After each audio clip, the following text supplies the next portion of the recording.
ஊற்றிட்டு நல்லா கொதிச்சதுக்கப்புறம் க்ளீன் பண்ணி வச்சுக்கிறேன். மீன் போட்டு நல்லா ஒரு பார்த்தேன். தம்பி கூட சாப்பிட்டு நல்லா இருக்குன்னு சொன்னால் நாங்களும் நல்லா தான் இருக்குன்னு வச்சு நானும் டேஸ்ட் பண்ணேன். பார்த்தா ஹஸ்பண்ட் நேற்று வாங்கிட்டு வர சொல்லியிருந்தால அது வெறும் டான்ஸ் ஆடிட்டு இருந்தாங்க. பாப்பாக்கு hi friends, welcome to my channel. இன்றைக்கி என்ன விளாக்னா சண்டே ஃபுல் டே ரொட்டீன் தான் வந்து எடுத்திருக்கேன். ஒரு சிலவங்க வந்து பார்த்திங்கன்னா கமெண்ட் பண்ணுறீங்க மொட்டை அடித்ததுக்காக. நீலாம் ஒரு மூஞ்சி நீலாம் வந்து வீடியோ போடுறேன்னு சொல்லிட்டு, இது நான் எல்லாருக்கும் சொல்லலை, நிறைய பேர் வந்து பார்த்திங்கன்னா எனக்கு சப்போர்ட் பண்ணுறீங்க. எனக்கு சந்தோஷம்தான். பிடிச்சா பாருங்கள், பிடிக்கலாம் தள்ளி விட்டு போயிட்டே இருங்க. அது என்னது அது நானும் நிறைய யூடியூப் விளாக்லாம் பார்ப்பேன். அவங்களுக்குலாம் கூடமே அப்படி தான் பேட் கமெண்ட்ஸ் வரும். எங்களால் முடிஞ்சது ஏதோ ஒன்று நாங்கள் வந்து பண்ணிகிட்ருக்கோம். உங்களுக்கு என்ன தான் வயிற்றுச்சலா பிடிக்கலனா, இப்போ என்னோடய ஃபேஸ் உங்களுக்கு பிடிக்கலனா அதை வந்து தள்ளி விட்டுட்டு தயவு செய்து போயிடுங்க. பேட் கமெண்ட்ஸ் வந்து பண்ணுற வேலை வச்சுக்காதீங்க. மற்றவங்க மனசை வந்து புண்படுத்துறதுல உங்களுக்கு என்ன அவ்வளோ சந்தோஷம் இருக்குதுன்னு எனக்கு தெரியல. அவ்வளோ பொறுப்பாக டைப் பண்ணி அனுப்புகிற அளவுக்கு உங்களுக்கு பொறுமை இருக்கிற நீங்கள் மற்றவங்களுக்கு வந்து மனசை காயப்படுத்துகிறமேன்ற ஒரு அறிவு இருக்காது அவங்களுக்குலாம். என்ன சொல்கிறதுனே எனக்கு தெரியல சத்தியமாக. நீங்கள் தயவு செய்து பேட் கமெண்ட் மட்டும் பண்ணாதீங்க. பிடிக்கலன்னா பார்க்காதீங்க தயவு செய்து. நிறைய பேர் சப்போர்ட் பண்ணுற எல்லாருக்கும் ரொம்ப ரொம்ப ரொம்ப தேங்க்ஸ் சொல்லிக்கிறேன். இன்றைக்கி வந்து பார்த்திங்கன்னா சண்டே காலையிலே வந்து பச்சரிசியில் வந்து கஞ்சி வத்தல் போடலான்னு சொல்லிட்டு தான் வந்து பார்த்திங்கன்னா ரெடி பண்ணிகிட்டு இருந்தேன். முறுக்கு வத்தல், இது வந்து முறுக்குழா இருக்குல்ல, முறுக்கு செய்வேன்ல, அதில் போட்டு வந்து பார்த்திங்கன்னா நான் செய்வேன். பச்சரிசி இருக்குல்ல, அது வந்து ஒரு 3 டம்ளர் ஒரு 1/2 கிலோ அளவுக்கு வந்து நான் எடுத்துக்கிட்டேன். அதில் வந்து நம்ம காரத்துக்கு தகுந்த மாதிரி பச்சை மிளகாய் வந்து மிக்சியில் போட்டு அரைச்சி அதில் வந்து சேர்த்துக்கிட்டோம். அதுக்கப்புறம் ஜீரகம், பெருங்காயத்தூள், உப்பு தேவையான அளவுக்கு சேர்த்து நல்லா ஒரு 4-5 விசில் வெந்திங்கன்னா நல்லா கொலன்னு வந்து மசிகிற அளவுக்கு வந்து பார்த்திங்கன்னா வெந்துடணும். வெந்ததுக்கப்புறமா முறுக்குழா இருக்குல்ல, மாடியில் வந்து பார்த்திங்கன்னா ஒரு காட்டன் துணி, பாலிஸ்டர் எது ஒன்றா வந்து யூஸ் பண்ணிக்கலாம், நம்ம இஷ்டம்தான். போட்டுட்டு முறுக்கு செய்கிற அந்த குழாவில் போட்டு நம்ம நல்லா வந்து முறுக்கு மாதிரியும் செஞ்சுக்கலாம். நம்மளுக்கு என்ன ஷேப்பு வேணுமோ அந்த அளவுக்கு வந்து செஞ்சுக்கலாம். என்ன சொல்கிறது, ரொம்ப ஆறிட்ட பிறகு ரொம்ப திக்கான மாதிரி ஆயிடுச்சு. என்னால் வந்து அமுக்குறேன், அது வந்து கீழே வரவே இல்லை. அதுக்கப்புறம் பார்த்திங்கன்னா கொஞ்சமாக தண்ணி மிக்ஸ் பண்ணி செஞ்சு முடிச்சிட்டேன். ஃபைனலாக இப்படி தான் வந்து பார்த்திங்கன்னா இது பண்ணியிருந்தேன். கொஞ்சம் எக்ஸ்ட்ரா ஆகிடுச்சு, அந்த துணி பத்தலைன்னு என்னுடைய நைட்டி ஒன்று இருந்துச்சு, அதுலேயும் வந்து பார்த்திங்கன்னா போட்டு காய வச்சுருந்தேன். இது செஞ்சு முடிக்கிறதுக்குள்ளே வந்து பார்த்திங்கன்னா டைம் வந்து ஒரு 8-9 மணி போல் ஆயிடுச்சு. அதுக்கப்புறமா வந்து ஹஸ்பண்ட் வந்து கடைக்கு கூட்டிகிட்டு போனாங்க மீன் வாங்கிட்டு வர்றதுக்காக. மீன் வந்து வாங்கி கட் பண்ணி வாங்கின்னு வந்துட்டேன். டிஃபன் வந்து பார்த்திங்கன்னா நான் லீவ் டேஸில் செய்ய மாட்டேன்னு போன விழாக்களே சொல்லியிருப்பேன். அதனால் வந்து மாவு வந்து மிக்ஸ் பண்ணி எடுத்து ஃப்ரிட்ஜுக்குள்ளே வச்சிடலான்னு சொல்லிட்டு சின்ன பாத்திரத்தில் வந்து மாற்றிட்டு இருந்தேன். பாதி மாவு வந்து பார்த்திங்கன்னா அரைச்சிட்டு வந்த உடனே புளிக்க வைக்காமவே எடுத்து வச்சுட்டேன். இது பாதி மட்டும் தான் புளிக்க வைப்பேன். இது 3 நாள் யூஸ் பண்ணிவிட்டு அதுக்கப்புறம் தான் அது புளிக்க வைக்காமவே எடுத்து வைக்கிறல, அந்த மாவு எடுத்து வெளியே வச்சு அது ஒரு 2 நாள் யூஸ் பண்ணிப்பேன். மொத்தம் ஒரு 5 நாளுக்கு அளவுக்கு நான் மாவு வந்து அரைச்சி வச்சுப்பேன். எடுத்து மாற்றி ஃப்ரிட்ஜுக்குள்ளே வச்சுட்டு வந்துட்டு அப்புறமா கொஞ்சம் பாத்திரம் இருந்துச்சு, அதையுமே நான் வந்து கழுவி எடுத்து வச்சுட்டு அதுக்கப்புறமா தான் வந்து பார்த்திங்கன்னா மீன் க்ளீன் பண்ணேன். மீன் வந்து பார்த்திங்கன்னா அந்த ஸ்மெல் கொஞ்சம் வராமல் இருக்கணும்னா உப்பு போட்டு க்ளீன் பண்ணனா அந்த பிளட்டு ஸ்மெல்லாம் வந்து க்ளீனாக வந்து போயிடும். நீங்கள் வந்து 5 டைம் க்ளீன் பண்ணிவிட்டு கூட கொஞ்சம் உப்பு போட்டு க்ளீன் பண்ணி பாருங்களா, அந்த பிளட்டு வந்து மறுபடியும் அந்த மீன்லேருந்து வரும். அங்கே பாருங்கள் தண்ணி வந்து கலராக மாறும். நான் 3 டைம் க்ளீன் பண்ணதுக்கப்புறம் தான் உப்பு போட்டு க்ளீன் பண்ணுறேன். உப்பு போட்டு ஒரு 2 டைம் நல்லா க்ளீன் பண்ணிங்கன்னா சூப்பராக க்ளீன் ஆகிடும். அதுக்கப்புறம் யூஸ் பண்ணலாம். சூப்பராக வெள்ளையாக இருக்கும் மீன். க்ளீன் பண்ணி வச்சதுக்கப்புறமா வந்து பார்த்திங்கன்னா மீன் குழம்பு தான் வந்து செஞ்சேன். சாதத்துக்கு வந்து பார்த்திங்கன்னா ஃபஸ்ட்டே தண்ணி வந்து வச்சுட்டேன் சாதம் வடிக்கிறதுக்காக. நாங்கள் வந்து தண்ணி கொதிச்சதுக்கப்புறம் தான் வந்து சாதம் வடிப்போம். நிறைய பேர் அரிசி மிக்ஸ் பண்ணி அப்படியே குக்கரில் வேக வைப்பாங்க, அப்படியே குண்டாலில் கூட வேக வச்சு வடிப்பாங்க. நாங்கள் வந்து தண்ணி ஃபஸ்ட்டு கொதிக்க வச்சதுக்கப்புறம் அரிசி போட்டு வடித்தா எவ்வளோ நேரம் வந்து கெட்டு போகாமல் இருக்கும். அதனால் வந்து அந்த மாதிரி செய்வோம். அதுக்கப்புறம் இந்த சாப்பர் பற்றி நான் ஒரு ஷார்ட்ஸ்லேயே சொல்லியிருப்பேன். ரீசெண்டாக தான் வாங்கினேன். இது வந்து எவ்வளோ ஆண்டுகள் ஆகுதுன்னே சொல்லலாம். ஆனால் இது நான் பார்த்துட்டு இருப்பேன், 250 ரூபா 300 ரூபா இருக்கும். என்னத்துக்கு இவ்வளோ ரேட்லான்னு சொல்லிட்டு நான் வாங்காமல் இருந்தேன். ஒரு டைம் வந்து ஆஃபரில் வந்து 50 ரூபாயில் 55 ரூபா நவோ போட்டிருந்தாங்க, அதனால் வாங்கினேன். இந்த மாதிரி மீன் குழம்புக்கெலாம் நம்மளால் ரொம்ப குட்டி குட்டியாக வெங்காயம் கட் பண்ண முடியாதுல்ல, அதனால் வந்து பார்த்திங்கன்னா நான் வந்து இந்த சாப்பர் யூஸ் பண்ணிப்பேன். குட்டி குட்டி வெங்காயம்னா ஒரு 2 வெங்காயம் போட்டு வந்து சாப் பண்ணலாம். இல்லை பெருசுனா ஒன்று மட்டும் நம்ம வந்து குழம்பு கட் பண்ணுற அளவுக்கு தான் கட் பண்ணி இதில் போட்டு வந்து சாப் பண்ணணும். இல்லைன்னா வந்து பார்த்திங்கன்னா கட் ஆகாது, ஸ்டெக் ஆகி நிற்கும். அதுக்கப்புறம் தக்காளியுமே வந்து பார்த்திங்கன்னா இது மாதிரியே வந்து இதிலே சாப் பண்ணி போட்டுக்கிட்டேன்.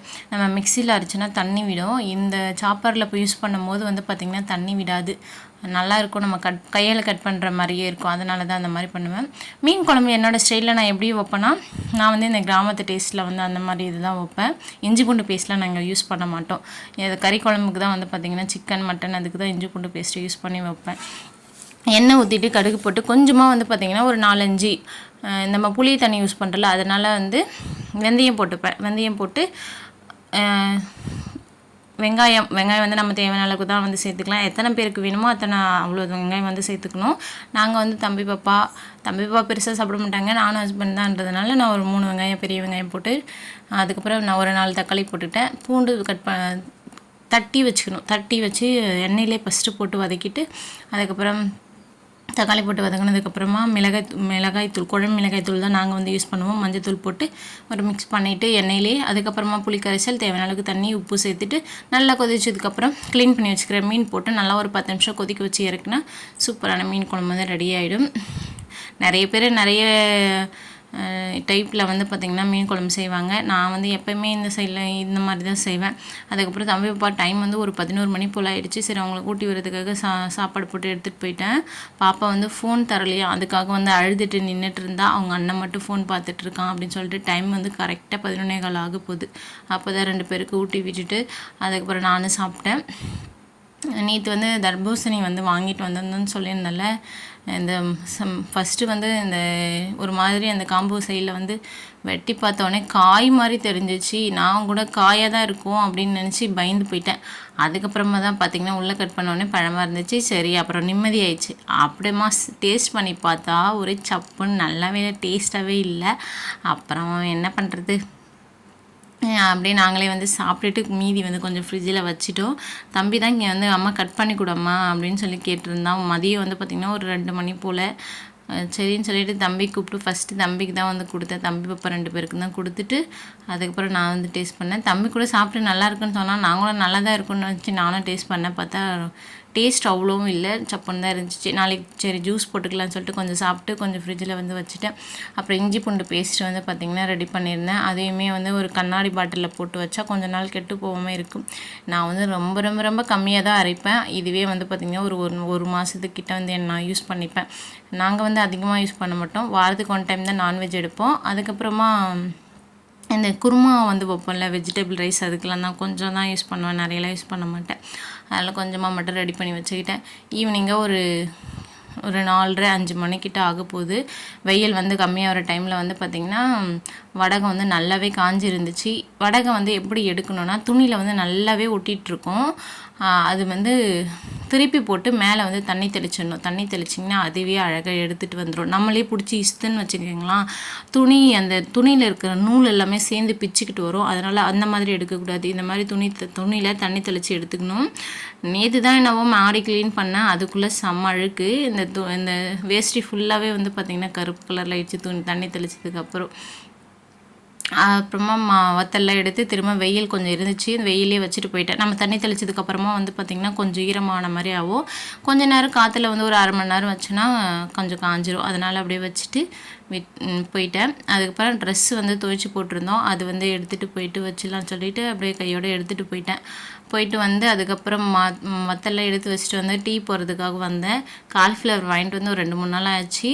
அது வந்து வீட்டில் அப்படியே தான் இருந்துச்சு ஃப்ரிட்ஜில். இதில் வந்து இந்த கடலை மாவு கார்ன்ஃப்ளவர் மாவு இல்லாதனால அப்படியே வந்து வச்சுருந்தேன். அப்புறம் ஹஸ்பண்ட் நேற்று வாங்கிட்டு வர சொல்லியிருந்தால அது வாங்கிட்டு வந்ததுனால இன்றைக்கி வந்து ரெடி பண்ணிட்டேன். என்னோடய ஃபேவரட் ரொம்ப ரொம்ப எனக்கு பிடிக்கும். மற்றபடி வீட்டில் வந்து இது யாரும் அவ்வளோ சாப்பிட மாட்டாங்க. தம்பி வந்து சும்மா ஒரு 2 எடுத்துப்பான், பாப்பாவை கொஞ்சமாக சாப்பிட்டா.